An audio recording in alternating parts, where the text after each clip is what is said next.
Rose has come here to remember. Beijing's Tiananmen Square holds special memories.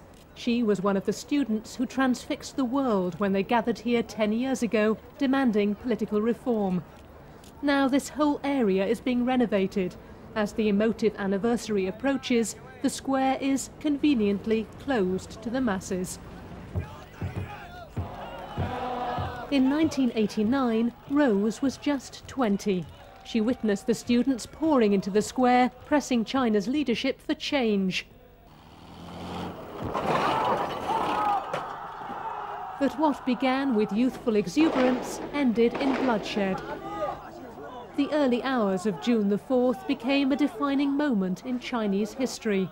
The People's Liberation Army opened fire on unarmed demonstrators, killing hundreds, perhaps thousands. Rose feels able to talk about the past because she no longer lives in China, but her passion for the students' movement hasn't faded. We came out because we were angry at the government. We came out because we saw what was going on in the country. It was a corrupt government. We came out because the government refused to talk to us when we were on hunger strike. Weeks ago, passions flared again on the streets of Beijing, but this time the government was only too pleased. Student protests against the bombing of China's embassy in Belgrade became a nationalistic jamboree.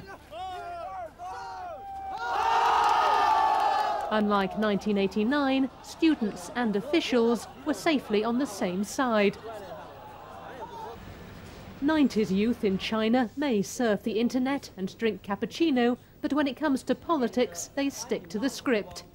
The leadership is determined not to repeat the crisis of 1989. Protesters like Dylan are from a model generation. Chinese government is a responsible government, and all the Chinese people just wholeheartedly support this government. The love for one's country is the superior love in one's emotion. So when the love for your country feel you, you can't just hide it. You must express it. Students died in Tiananmen Square with a dream of political reform. 10 years on, there's little to show for it. The Communist Party's grip on power is tighter than ever. So much so that nowadays, when students take to the streets, it's to support the government, not to challenge it.